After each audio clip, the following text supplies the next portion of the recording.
안녕하세요. 오늘도 찾아주셔서 감사합니다.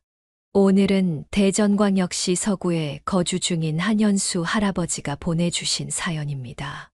무슨 일이 있었는지 제보된 사연 바로 읽어드리겠습니다. 들어보시고 한현수 할아버지께 따뜻한 위로든 따끔한 조언이든 해 줄 수 있는 말이 있으면 말씀해 주시길 바랄게요. 이야기를 들으시면서 여러분의 경험에 비추어 볼 때 이런 상황을 어떻게 해결하셨는지, 혹은 주변에서 비슷한 경험을 한 분이 계셨다면 그분들은 어떻게 대처하셨는지 공유해 주시면 좋겠습니다. 좋아요와 구독 그리고 알림 설정 눌러주시면 올라오는 사연 함께 들어보실 수 있습니다. 그럼 사연 바로 읽어드리겠습니다. 안녕하세요. 자식 농사 나름 잘 지어 행복하게 살아가고 있는 60대 남성입니다. 제 사연은 참 남들이 보면 눈물이 나고 슬프다고 이야기하는 사람들이 많이 있는데요. 그 와중에도 저는 큰 행복을 찾으며 아내와 아이들과 행복한 시간들을 보냈었어요. 지금은 비록 제 곁에는 아들 둘만 남아있지만 그래도 이 아들들 보면서 사는 재미도 쏠쏠합니다.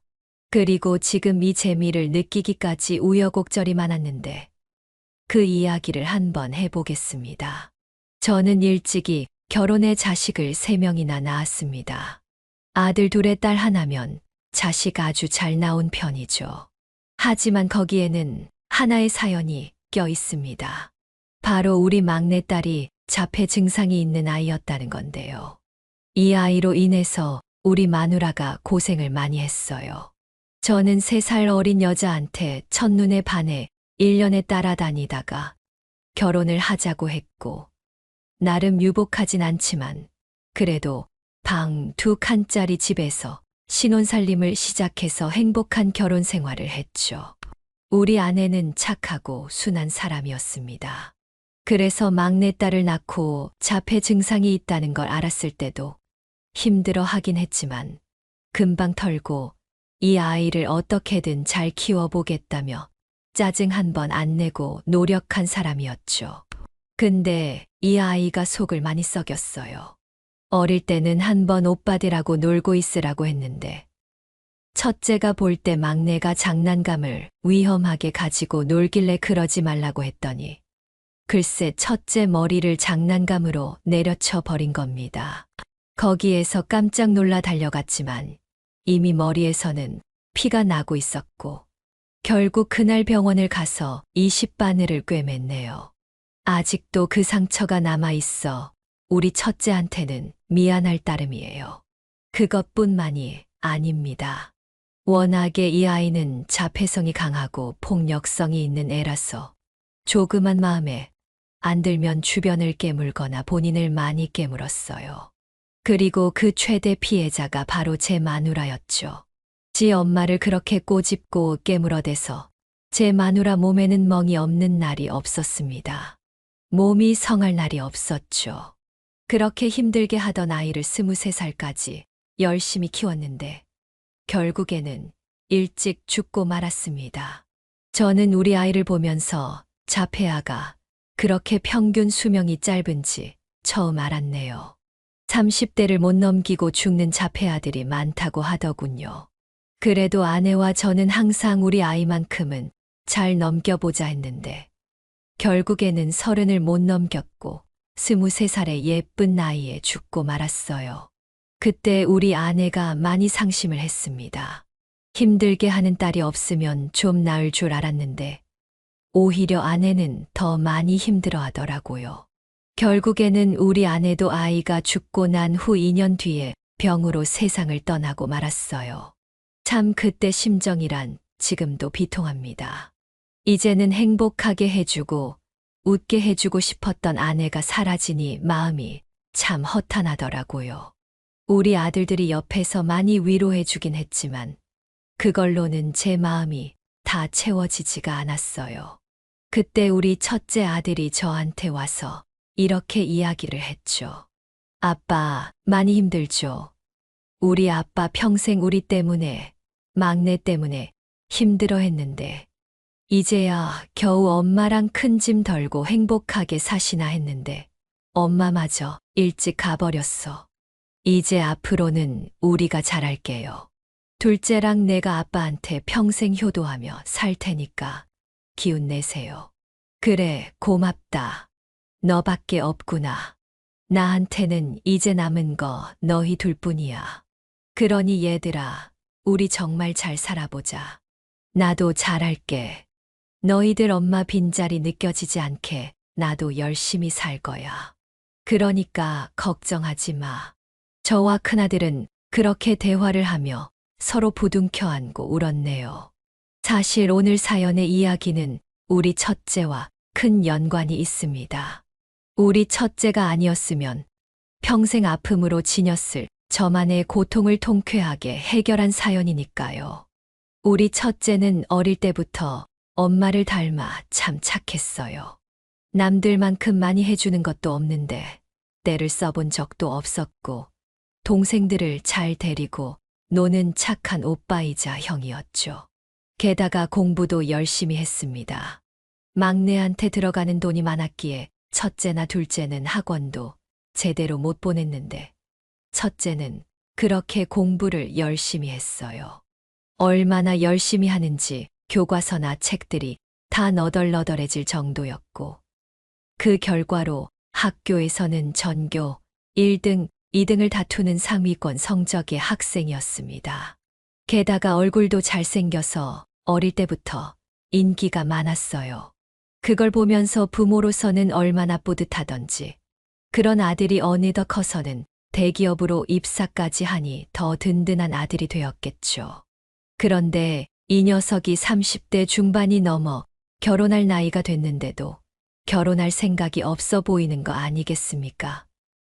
그래서 한 번 이야기를 했죠. 아들아, 너 왜 결혼을 안 하니?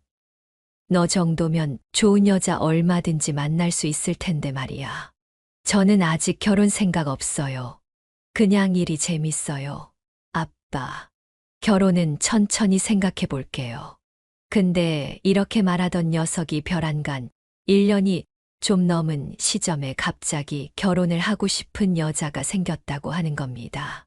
그 여자와는 10개월 정도 만났다는데 인사를 시켜주고 싶다고 하는 거예요. 저는 당연히 좋다고 했죠.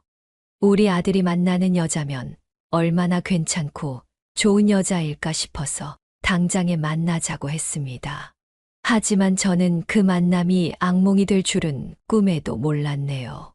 아들은 저를 한 고급 식당으로 데리고 갔고 그곳에 자신이 만나는 여자를 데리고 왔습니다. 그리고 그 여자의 얼굴을 보는 순간 저는 까무라치기 일보 직전이었어요. 그리고 그 여자도 깜짝 놀라더라고요. 왠지 아십니까? 이게 바로 제가 이 사연을 보내는 이유입니다. 저는 원래 경비를 했었습니다. 다니던 직장을 퇴직하고 난 뒤에 곧바로 경비를 시작했고 경비 일을 하는 8년 동안 지옥 같은 시간을 1년 동안 보내야 했어요. 그리고 그 지옥의 시간을 선사해 준 인물이 바로 제 아들이 결혼하고 싶다고 데리고 온 여자였고요. 저는 이 여자가 저를 알아봤다는 걸 알았고 곧바로 말을 했습니다. 아가씨, 인사 와서 왜 자꾸 고개를 숙이고 있나? 고개 좀 들어봐요. 혹시 아가씨, 나 알지 않아요? 알 것 같은데. 아파. 희원이 알아요?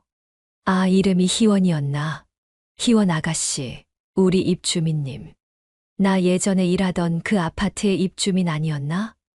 나 기억 안 나요? 와, 정말 무슨 이런 우연이 다 있어.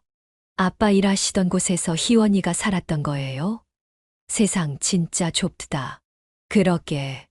참 세상이 모를 일이다. 어떻게 만나도 딱 이 아가씨를 만날 수가 있냐. 내가 경비원 생활 8년 하는 동안 어떤 힘든 일이 있어도 일 그만둘 생각을 안 했었는데 딱 이 아가씨 하나 때문에 일 그만둔 것 아니겠니? 근데 이 여기를 여기에서 이렇게 마주칠 줄은 꿈에도 생각 못 했지. 본인이 스스로 사자 입속으로 들어왔으니 내가 이 아가씨한테 고마워해야 할지 아님 때려 죽여야 할지 모르겠네. 아빠, 갑자기 그게 무슨 말이에요? 희원이 때문에 경비를 그만두셨던 거예요? 악연이라뇨? 도대체 무슨 일이 있었던 거예요? 아들은 저희 말에 의아하다는 듯 질문을 퍼붓기 시작했고, 제 말에 그나마 염치라는 것이 있었는지 예비 며느리는 고개를 더 푹 숙이며 어찌할 바를 모르고 있었습니다. 하지만 저는 오히려 더 그 모습이 가식적으로 보이고 눈에 차지 않았죠. 그리고는 한동안 잊고 있었던 분노감이 다시 올라오길래 더는 그 얼굴을 보고 싶지가 않아 아들에게 화를 내며 말했어요. 일어서 당장 일어나라. 나는 집에 가야겠다. 아빠, 앉자마자 일어서라뇨.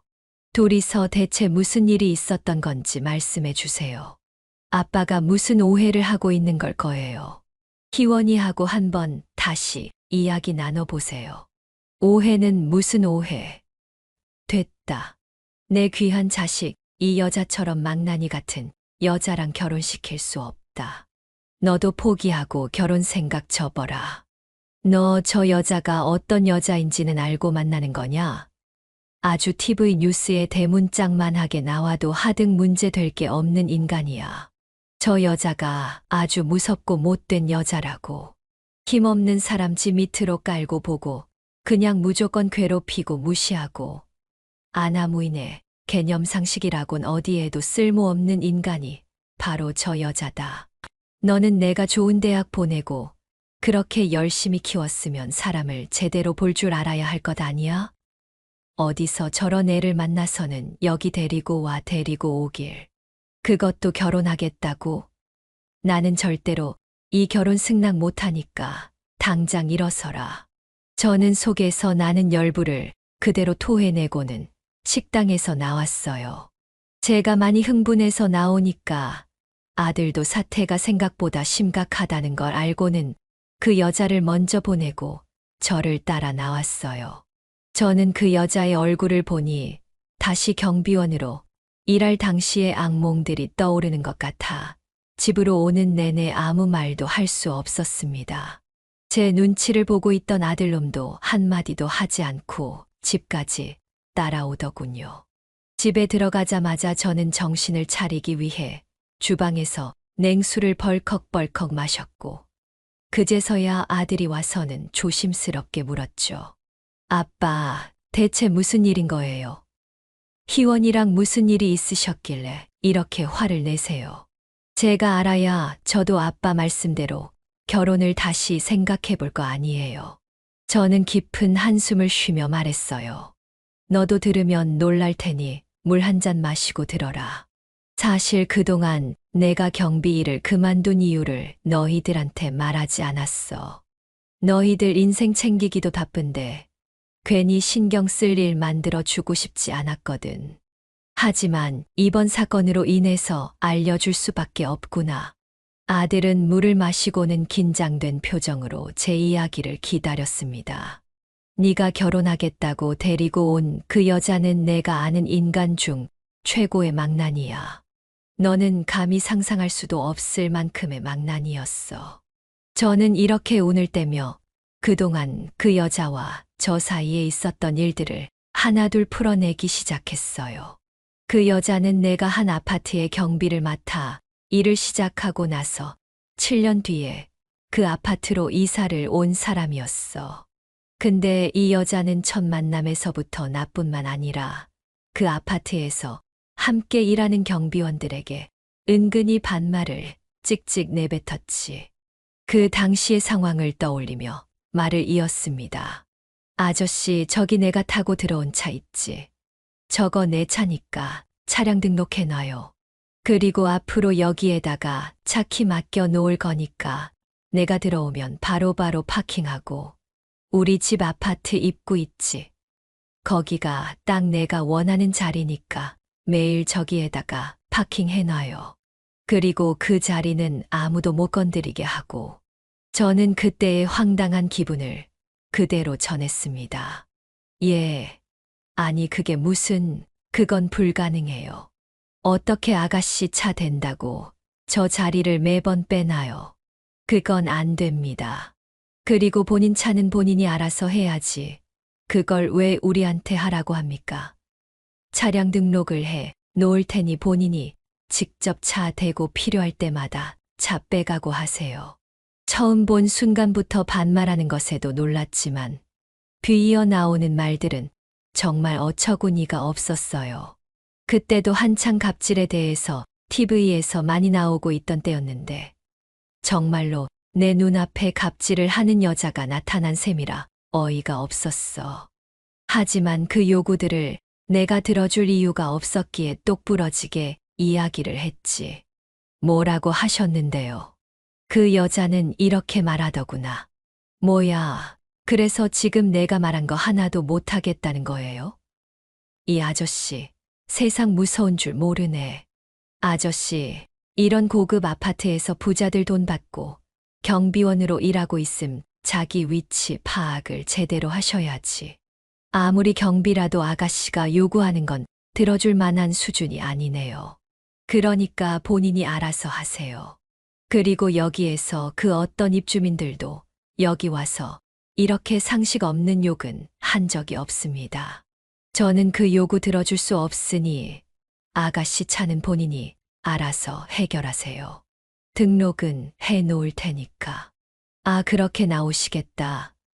아, 진짜 여기 경비원들 물이 왜 이래. 전에 살던 데가 딱이었는데 여기가 더 고급이라고 해서 이사 왔더니만 경비원들 물이 썩었잖아. 짜증나. 아저씨, 경비란 말이야. 자고로 알아서 기라면 기고 바닥 할트라면 할든 게 경비인 거야. 제발 주제 파악 좀 하세요. 뭐라고요? 아가씨, 아까부터 내가 진짜 참았는데 은근히 반말 찍찍 내뱉고 개념 없는 소리 하는데 그게 지금 말이 됩니까? 아니, 못 배워 먹은 사람처럼 왜 그러는 거예요? 꼴에 또 어른 대접받고 싶으신가 보네. 이봐요, 아저씨. 이 아파트 경비면 내가 관리비 내는 돈으로 아저씨 월급 받을 거 아니야. 그럼 내가 고용한 거나 마찬가지인데 내가 꼭 존대를 써야 할 필요가 있어요? 하여간에 늙은 것들이 문제라니까. 됐고, 내가 요구한 거 못하겠다고 한 거죠. 지금 어디 두고 보자고. 당신 후회할 거야. 저는 그 여자가 난생 처음 보는 유형의 인간이었다는 생각이 들었어요.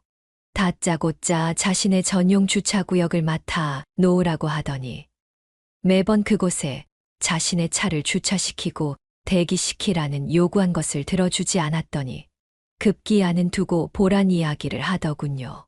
근데 사실 그때까지만 해도 그 두고 보라는 말이 무슨 말인지 잘 몰랐어요. 그저 속으로는 그래, 내가 두고 보라는 사람 치고 무서운 인간 못 봤다며 가볍게 넘겼죠. 하지만 그 뒤로 저는 엄청난 수모를 겪어야 했고 그 여자 하나로 인해서 우울증과 대인기피증, 심지어는 분노 조절 장애까지 생겨 정말 큰일을 치를 뻔했어요.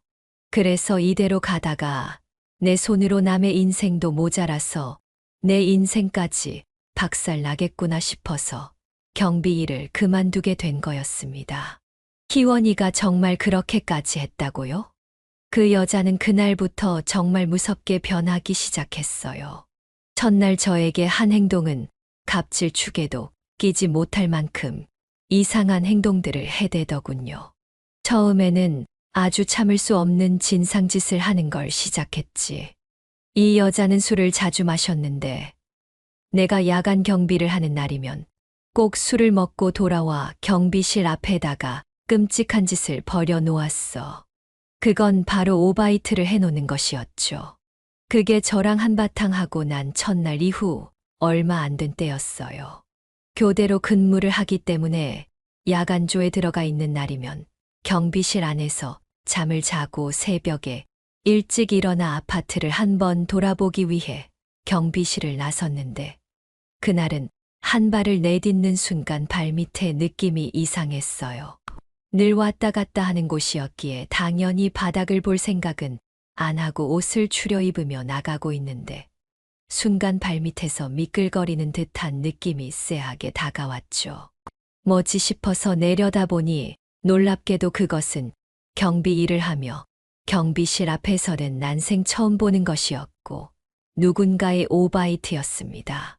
하지만 그때는 처음이었기에 그 아가씨의 짓인지 전혀 예상하지 못했어요. 그래서 입주민 중 한 명이 술을 진탕 먹고 실수를 했나 보다 싶어서 깨끗하게 치워 놓았죠. 하지만 그 일이 몇 번이고 반복되었고 저는 경비실을 나갈 때마다 발밑을 확인하고 나가는 습관이 생길 정도로 자주 일어났습니다. 아파트 전체 공지를 띄워보기도 했지만 전혀 먹히지가 않았어요. 우리 아파트는 경비실 앞에 CCTV도 없어 누가 그 짓을 반복적으로 저지르는지 알 수도 없었죠. 아들이 말했습니다. 정말 끔찍한 일이었네요. 답답한 마음으로 어떻게 해결해야 하나 고민을 하고 있는데 아주 자연스럽게 이 일을 해결할 수 있는 계기가 있었습니다. 오토바이 문제로 한창 골머리를 썩고 있을 때 그 여자의 본격적인 갑질이 시작되었어요. 바로 택배로 갑질을 하던 사건입니다. 저는 그 당시의 상황을 설명하기 시작했어요.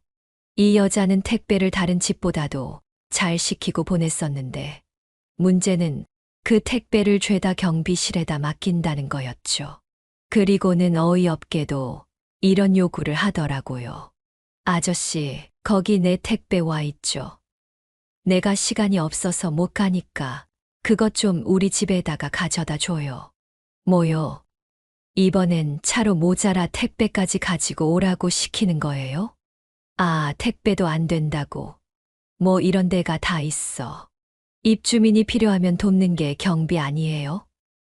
내가 지금 그 택배가 꼭 필요한데 내려갈 수가 없다고.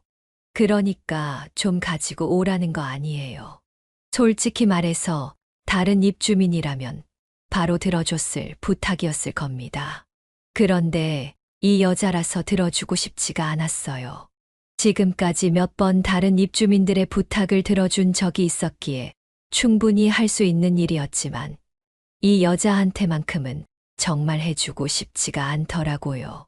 그런데 또 이 여자만 안 해주기에는 저의 직업 윤리에 걸리는 것 같아 택배를 가져다 줬습니다.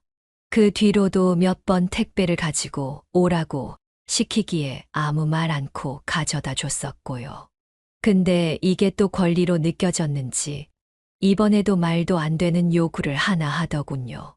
아저씨, 여기 우리 집에 지금 택배 박스 쌓여 있거든. 이걸 좀 가지고 가요. 뭐요? 이번엔 또 택배 박스를 치우라고. 아가씨, 정말 해도 너무한 거 아니요? 도대체 사람이 왜 그래? 택배 몇 번 가져다 줬으면 됐지. 이번엔 뭘 또 그걸 치우라고 하는 거야? 당신 부모한테도 이렇게 행동하는가? 저는 그때의 분노를 떠올리며 말을 이어갔습니다. 저는 기가 차서 이번에는 바락바락 화를 냈습니다. 도저히 그 택배 박스를 가지러 오라는 소리에 응해주기에는 자존심이 많이 상했거든요.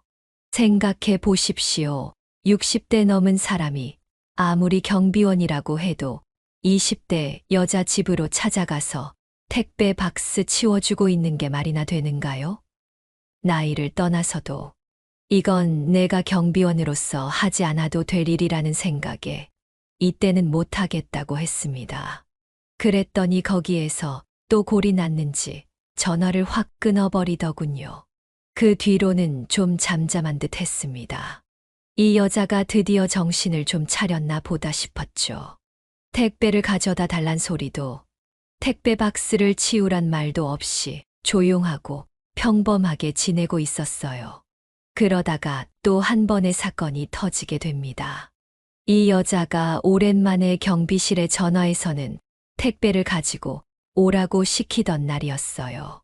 조용한 날들을 잘 보내고 있었기에 나도 악감정을 많이 지운 상태였고 택배 박스도 순순히 잘 가져다 주었어요. 그런데 일은 그 뒤에 터졌습니다. 그날 오후 할 일을 모두 마치고 경비실 안에서 잠깐 쉬고 있는데 누군가가 와서 다짜고짜 행패를 부리더라고요. 아저씨, 내 택배 하나 어쨌어요? 어쨌냐고. 예, 택배 박스 다 가져다 줬는데 무슨 소리야? 중요한 거 하나가 없는데 오늘 아침에 들어온 택배가 하나 없어졌다고요. 아침에 들어온 택배가 없었는데 무슨 소리입니까? 어제 오후에 들어온 것까지 싹 가져다 줬는데 택배 회사에 확인해 본 거 맞아요? 택배가 다 도착했다고 문자가 왔는데 확인할 필요가 뭐가 있어요? 그게 얼마짜린데 아저씨가 다 뜯어보고는 어디다가 숨긴 거 아니야? 당장 찾아내요. 당장 가지고 오라고. 이 여자는 또 바락바락 화를 내며 택배를 찾아오라고 소동을 피워댔고 아침에는 정말로 택배가 오지 않았었기 때문에 나는 너무나 억울했습니다. 그런데 이 여자가 소동을 피워대니 여기저기서 사람들이 모이기 시작했어요. 무슨 일이야? 아가씨, 왜 이렇게 소동을 피워요? 글쎄, 이 경비 아저씨가 내 택배 훔치고는 안 가져갔다고 우겨대잖아요. 그게 얼마짜리 시계인데 당장 찾아내요. 이 아저씨야. 아, 글쎄 택배가 아직 안 왔다고. 아침에 경비실로 들어온 택배가 없는데 뭘 어떻게 가지고 오란 겁니까? 택배 회사에 먼저 확인부터 해보세요. 도착했다는 문자가 왔다고요. 이 아저씨야. 내가 문자 보여줘요. 내가 지금 괜히 성질 내는 것 같아. 아저씨, 진짜로 콩밥 한 번 먹어볼래요? 어디 할 짓이 없어서 젊은 여자 물건 훔쳐가려고 그래? 변태야 뭐야, 이 아저씨. 이 여자는 이제는 급기야 나를 파렴치 안으로 몰고 가는 말을 쏟아냈습니다. 너무나 억울하고 화가 나서 혹시나 내가 놓친 것이 있나 싶어 경비실 안을 샅샅이 다 뒤졌지만 그 여자가 말하는 택배는 나타나질 않았어요. 없는데 여기 한번 전화를 좀 해봐요. 그 택배 기사한테 전화하면 뭐라도 나오겠지. 아, 내가 글쎄 왜 전화를 해야 하냐고요. 다 필요 없고 나는 이거 무조건 아저씨가 찾아내서 받아야겠으니까 지금 당장 내 휴대폰으로 영상 찍어서 어떻게든 물건 찾겠습니다 라고 말해요. 뭐요? 아니, 내가 잃어버린 적이 없는데 뭘 나한테 찾으라는 겁니까? 그리고 그 동영상 찍는 건 뭐고요? 아니, 막말로 아저씨가 자신 있으면 동영상 찍는 것도 거리낄 것 없는 거 아니에요. 괜히 지금 찔리니까 동영상도 못 찍겠다고 하는 거 아니냐고. 좋소. 그럼 내 동영상 찍을 테니 나도 지금부터 영상 찍습니다. 앞으로 아가씨랑 있는 일들은 하나하나 영상으로 다 찍어서 어떤 오해도 받지 않도록 내 처신 그렇게 할라니까. 그건 말리지 마요. 알았어요. 좋아요. 그거야 뭐 본인이 알아서 하는 거고. 어쨌든 내 택배나 똑바로 찾아내라고. 나는 말도 안 되는 여자의 요구를 들어주면서 정말 너무나 큰 수치심을 느꼈지만 대를 위하여 소를 희생한다는 생각으로 그 영상을 찍어 주었습니다. 그리고 그때부터 나도 이 여자와 연관된 모든 순간들을 영상으로 기록하기 시작했고 그 외에 경비실에서 일어나는 일들을 하나하나 다 찍었어요.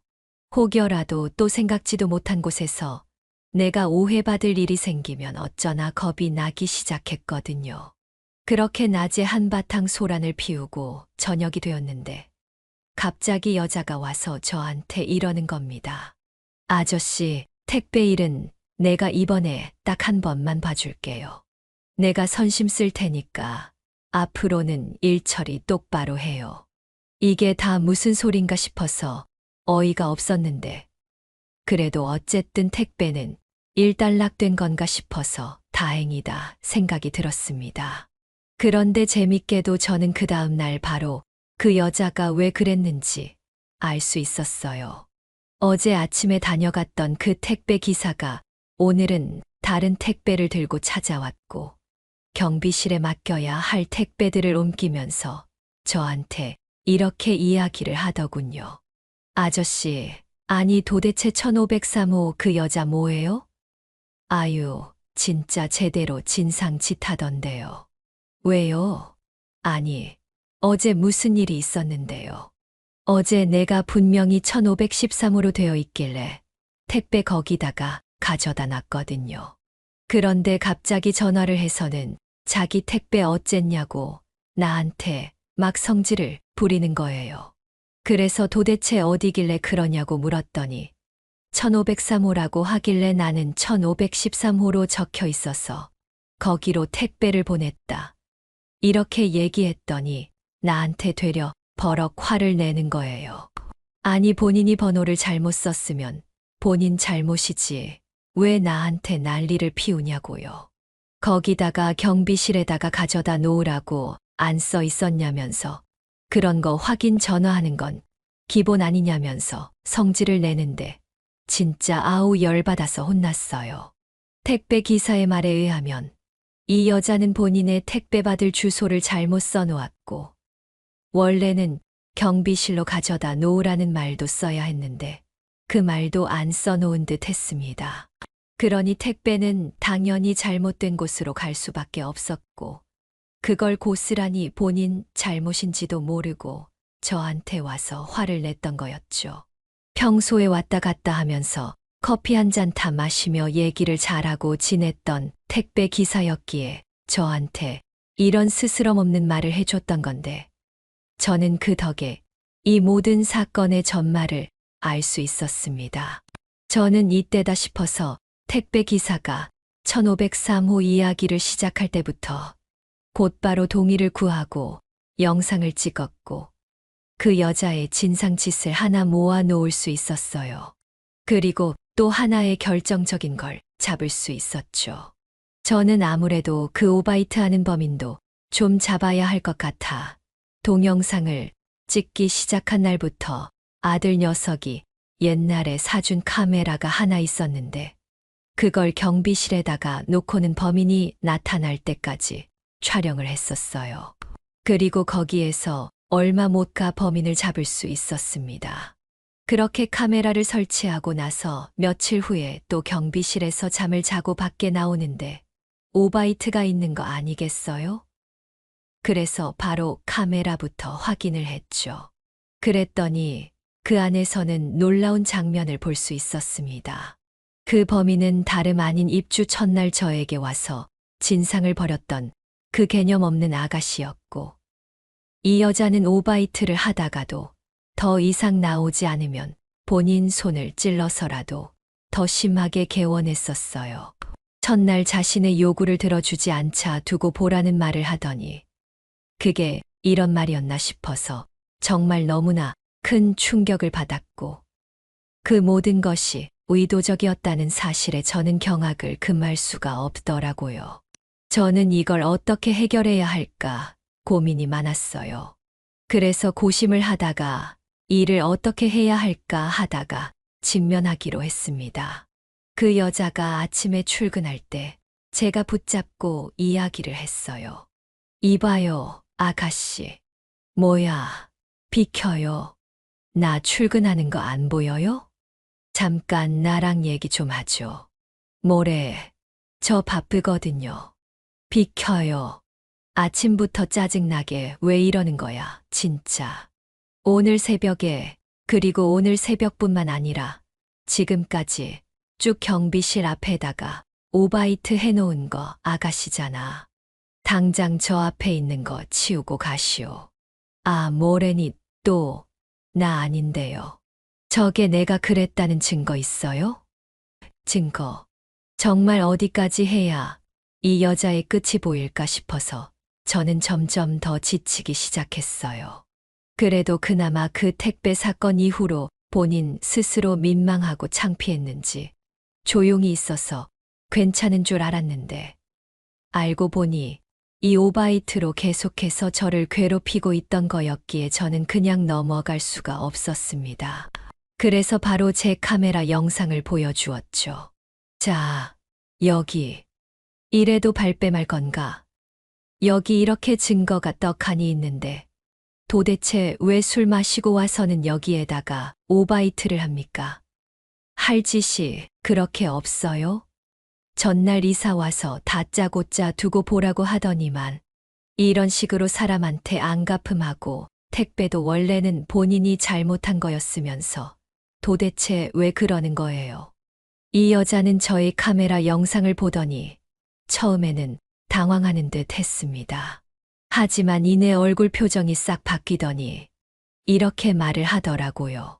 이 아저씨, 진짜 무서운 아저씨네. 아저씨 왜 남의 모습을 찍고 난리야? 경찰서 가고 싶어요? 내가 콩밥 먹여줘야 정신 차릴 거예요. 초상권 침해가 얼마나 무서운지 알고나 이러는 거야. 뭐야 당신, 내가 누군지 알아? 알면 무서워서 바로 빌빌거릴 정도로 대단한 사람이에요. 어디서 감히 이따위 짓을 해. 당장 이 동영상 지워요. 안 그럼 콩밥 제대로 먹여줄 거니까. 이 여자는 되려 본인이 화를 내며 신고하겠다고 난리를 피워댔어요. 하지만 거기에서 질 제가 아니었죠. 신고해봐, 어디. 분명 당신 입으로 앞으로 동영상 찍어도 된다고 이야기했었어. 당신 오늘부터 또 이 짓거리 하면 이 동영상들 내가 아파트 전체에다가 다 뿌려버릴 거니까 어디 신고해봐. 경비원이라고 사람 우습게 알고 맞게 하는데 당신 그렇게 살면 안 되는 거야. 언젠가는 꼭 당신한테 다 돌아갈 거라고. 그래서 어쩌라고 짜증나. 이놈의 아파트 괜히 이사 와서는. 지지 않고 반박하는 저의 당당한 모습을 보며 여자는 순간 주춤하더라고요. 그리고는 괜한 짜증을 부리며 그 자리를 떠났고 다행히도 그날 이후부터 오바이트를 하는 일도 없어졌습니다. 하지만 언제 터질지 모르는 시한폭탄이었기에 저는 노이로제가 걸릴 정도로 하루하루를 긴장하며 지내야 했습니다. 게다가 종종 와서는 괜히 쓸데없는 걸로 시비를 걸며 욕하고 화를 내는 일이 다반사였기에 저는 그 모든 것들을 영상으로 다 찍어 놨었어요. 하지만 그 증거들을 다 찍는다고 해서 그 여자의 갑질이 사라지는 건 아니었기에 저는 스트레스성 두통까지 일어나 매일 두통약을 먹으며 지내야 할 정도였어요. 그러다 한 가지 사건이 또 다시 터졌고 저는 그 일이 일어나면서 완전히 인생의 바닥을 경험하게 되었습니다. 마지막 그 오바이트 사건이 있은 뒤로 딱 한 달 정도가 지난 시점이었어요. 어느 날 그 여자가 경비실로 들어왔어요. 택배 사건 이후로는 또 같은 실수를 안 하려고 했던 건지 모르겠는데 택배는 본인이 알아서 잘 가지고 올라갈 때였습니다. 택배가 없는 날은 째려보고 지나가거나 괜히 시비를 걸어서 성질을 냈었고 택배가 있는 날은 쌀쌀맞게 들어와 택배만 딸랑 가지고 가거나 또 시비를 거는 게 일상이었는데 그날은 또 무슨 트집을 잡아 성질을 부리려는지 택배를 가지고 가더니 저한테 또 말을 시키더라고요. 아저씨, 혹시 지금 나 봤어요? 택배 줍는 내 모습 봤냐 말이에요. 아, 무슨 소리입니까? 또 아가씨 택배 줍는 모습을 보다니요. 아니, 내가 지금 택배를 들고 탁 일어서니까 아저씨 눈이 나를 향해서 있잖아요.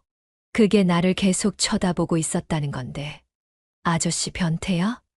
왜 남의 몸을 훔쳐봐요? 뭐라고요? 훔쳐보다니. 누가 누굴 훔쳐봤다고 그래요? 진짜 아가씨, 나한테 왜 이럽니까? 대체 내가 아가씨를 왜 훔쳐봐요? 택배 잘 가지고 가나 다른 택배랑 섞이진 않나 그거 확인하려고 그쪽을 보긴 했겠지. 근데 아가씨, 내가 왜 훔쳐봐? 거봐, 나 보고 있었네. 진짜 이 아저씨 안 되겠네. 여자는 급기야 저한테 안 되겠다는 소리를 짓거리며 경비실 문 밖으로 나갔습니다. 그리고는 벼랑간 큰 소리로 외치기 시작했죠. 여기 누가 신고 좀 해주세요. 이 아저씨가 여기 변태 아저씨가 나를 경비실 안에서 음흉하게 쳐다봤어요. 누가 당장 신고 좀 해주세요. 저 너무 무서워요. 이렇게 소리를 지르는 통에 주변에 있던 사람들이 또다시 경비실로 모여들었어요. 다들 웅성웅성거리며 무슨 소란인가 물어봤고, 이 여자의 이야기를 들으면서 저를 파렴치한을 보는 눈빛으로 쳐다보기 시작했습니다. 저는 너무나 억울해서 이야기를 했어요. 아니에요. 누가 음흉하게 쳐다봤다고 그럽니까? 택배 가지고 가길래 그거 잘 가지고 가나 그쪽 방향을 봤었다고요. 내가 아가씨를 왜 쳐다봅니까? 쳐다보긴 제발 그만 좀 해요. 도대체 나한테 왜 이러는 겁니까? 아저씨가 나를 쳐다봤으니까 그러죠. 솔직히 말해서 그럼 내가 다 용서해 줄 테니까. 나 봤어요. 안 봤어요? 안 봤습니다. 안 봤다고요. 자, 여기 당신이 들어올 때부터 찍은 내 동영상이요. 이거 보면 알겠네.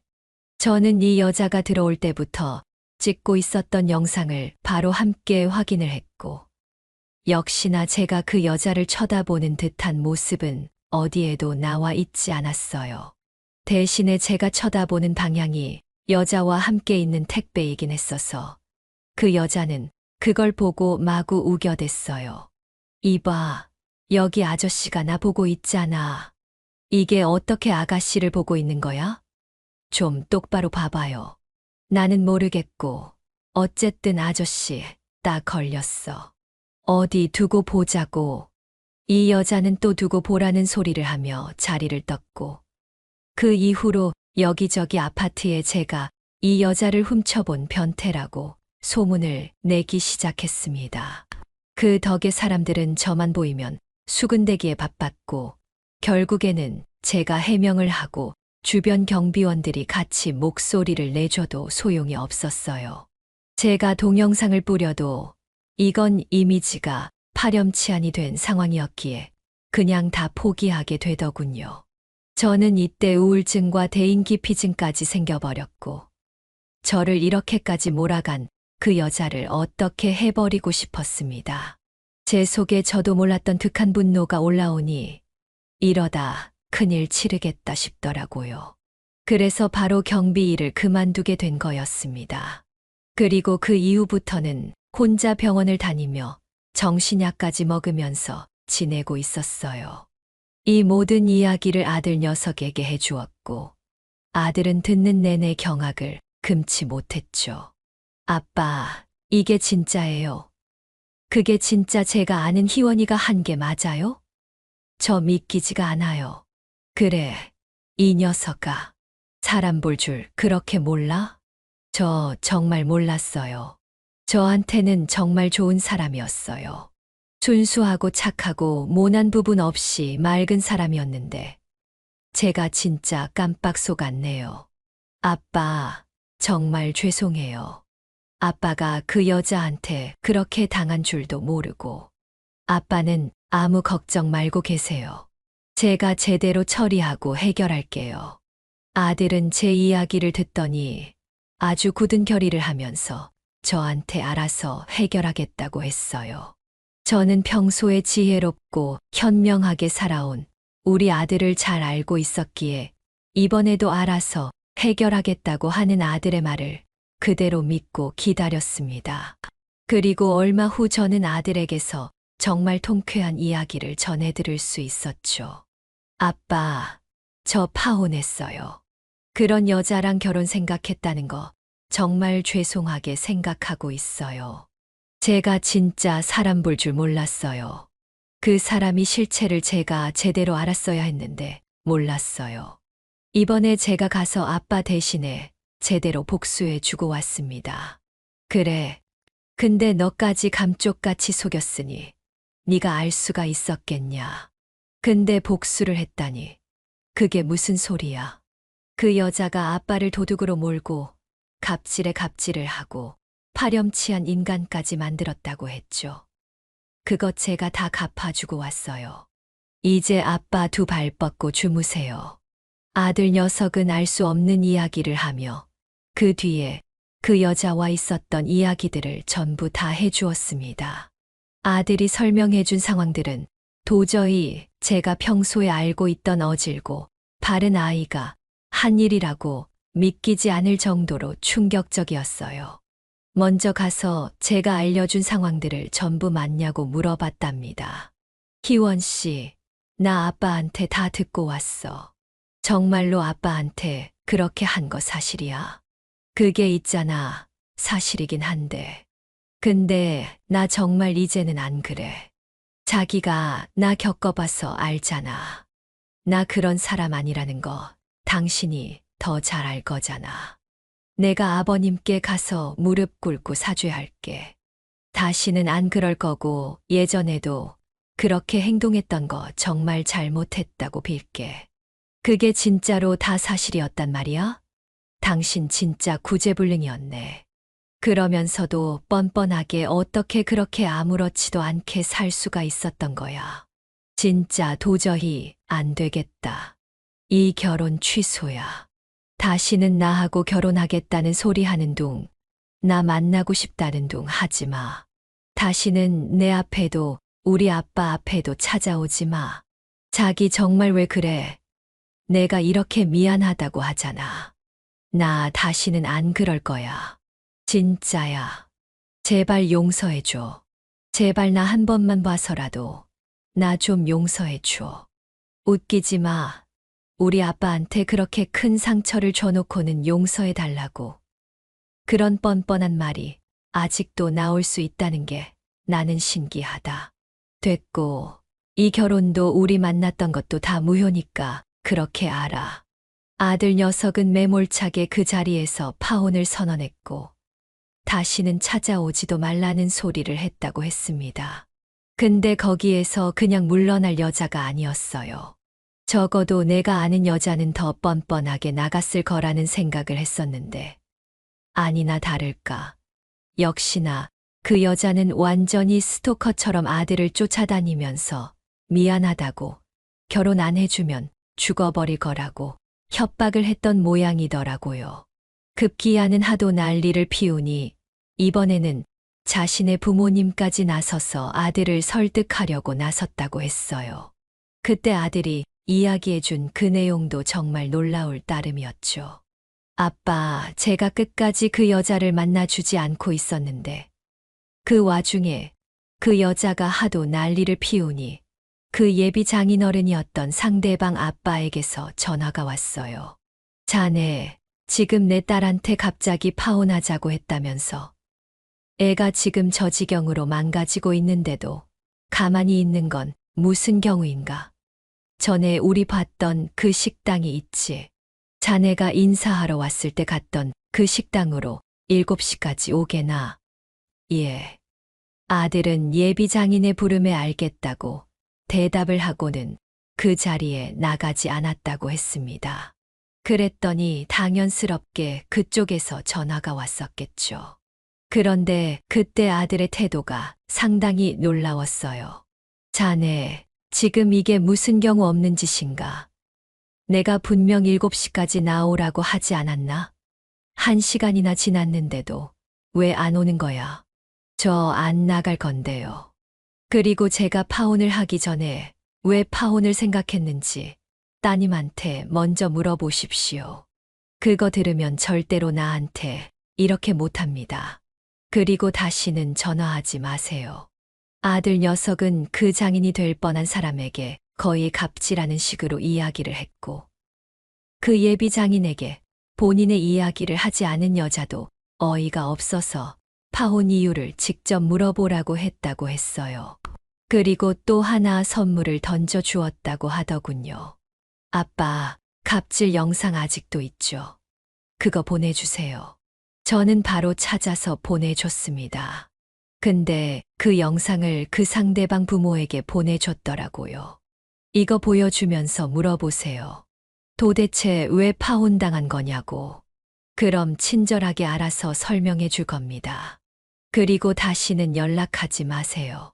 그리고 나니 그 상대방에게서는 난리가 난 듯 싶었습니다. 그 여자가 어떻게 알았는지 전화를 했더라고요. 알고 보니 예전에 제가 경비를 했을 때 쓰던 번호를 아직 가지고 있었고, 저도 그 후로 핸드폰 번호를 바꾸지 않았더니 그걸로 전화를 했던 거였죠. 그 여자는 저를 찾아와서는 벼랑간 눈물을 뚝뚝 흘리며 이야기를 하기 시작했습니다. 아버님, 제가 정말 죄송했어요. 제가 죽을 죄를 지었어요. 평생 제가 살면서 갚을게요. 그러니까 저 좀 용서해 주세요. 제발 저 원희 씨랑 결혼하게 해주세요. 저 원희 씨 없으면 죽어요. 정말로 너무너무 사랑하는 사람이에요. 그러니까 제발 용서해 주세요. 자네가 나한테 한 짓이 얼마인데 그걸 용서해 달라고 하나? 내가 그날 이후로 대인기피증에 우울증에 얼마나 힘들었는지 아나? 그거 알면 절대로 용서해 달라고 못해. 진짜 가당치도 않는구나. 나는 절대로 내 아들 당신한테 못 내주니까 그렇게 알아. 그리고 다시는 우리 앞으로 찾아오지도 말고. 저는 이렇게 이야기하고는 밖으로 나오려고 했습니다. 근데 자리에 일어난 제 발을 붙잡고는 울고불고 난리가 나더라고요. 제발요, 제발 저 좀 용서해 주시라고요. 다시는 안 그래요. 진짜 안 해요. 이건 놔. 뭐 하는 짓인가. 저는 저를 붙잡고 늘어지는 그 팔을 매몰차게 힘을 주고 털어버렸어요. 그러더니 거의 맥없이 풀려나더라고요. 그 자리에서 저는 매정하게 돌아서서 나왔어요. 그 뒤로도 또 몇 번이나 찾아오길래 제 아들은 다시는 이곳에 발 못 붙이게 한다며 제가 찍어 놓은 모든 그 여자의 갑질하는 영상들을 가지고 가서 경찰에 모욕죄로 신고를 했습니다. 하지만 모욕죄 공소시효는 5년이지만 형사로 고소할 수 있는 기간은 6개월 지나면 어렵다고 하더라고요. 그래서 민사로 손해배상 청구를 해 놓은 상태입니다. 이것도 우리 아들이 늦게나마 다 알아봐주고 저 대신 한 번 더 복수를 해준 겁니다. 그랬더니 그 여자와 그 부모까지 입을 내고 저와 아들에게 찾아와 합의를 해달라고 했지만 그 요구를 들어주지 않았어요. 그 뒤로는 다시는 찾아오지 않아서 정말 다행이라고 생각하고 있어요. 참, 그걸 보면 나한테 했던 그대로 당하는구나 싶어서 통쾌했습니다. 여러분, 남의 눈에 눈물 나게 하면 내 눈에는 피눈물 난다는 이야기 한 번쯤 들어보셨죠? 그 어리석은 젊은 여자는 결국에는 제 눈에 눈물 나게 만들다가 본인 눈에는 피눈물이 나게 되었습니다. 지금도 생각을 하면 몸서리가 쳐질 정도로 끔찍한 기억인데 이제는 저도 통쾌하게 아들을 통해 복수를 했다고 생각하니 조금은 속이 후련합니다. 그리고 더 좋은 복수는 지금 아들 녀석은 일에 몰두하면서 더 좋은 여자 만나겠다며 벼르고 있네요. 저는 그것만으로도 만족합니다. 이번 사건을 통해서 이래도 될까 싶지만 그래도 기분이 풀리는 건 어쩔 수가 없네요. 여러분, 앞으로 우리도 언제든 남의 눈에 눈물 나게 할 수도 있지 않겠습니까? 하지만 그럴 때마다 우리의 잘못과 실수를 잘 알고 사과할 줄 아는 현명하고 어진 어른이 되었으면 좋겠어요. 앞으로 저는 제 사연을 교훈 삼고 그렇게 살아보려고 합니다. 긴 사연 들어주셔서 감사합니다. 여기까지가 한현수 할아버지의 사연인데요. 여러분은 어떻게 들으셨나요? 이 사연은 한현수 할아버지가 보내주신 사연으로 사연자님의 입장에서 작성되어서 한현수 할아버지님께 유리하게 작성되었을 수도 있습니다. 같이 댓글로 의견 나누어 보았으면 합니다. 한현수 할아버지의 사연 영상이 주는 교훈이 유익하시다면 좋아요와 구독, 그리고 다른 지인에게 공유 부탁드리며 저는 그럼 다음 사연에서 뵙겠습니다.